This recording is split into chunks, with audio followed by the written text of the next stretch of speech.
ये देखिए मंदिर दिया गया है, इधर भरत जी हैं और यहाँ सपना सर में प्रेस है और ये दीप नारायण जी।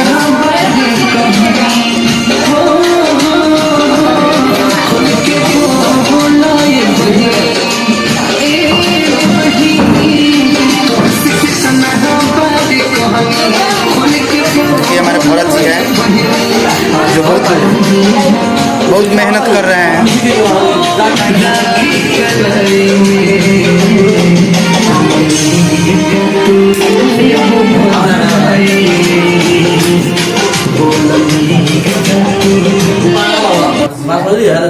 और यहाँ पे दीपनारायण शर्मा जी हैं।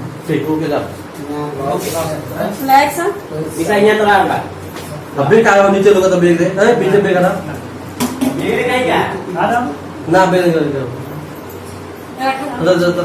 रोलिंग आ जाओ भाई आ जाओ जाओ मुँह ताके मुँह मुझका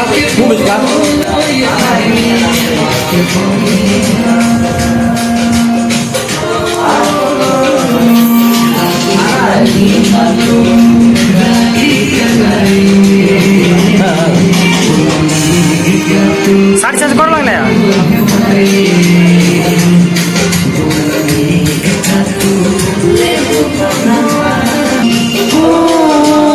ज्यादा बहुत भागा बाबू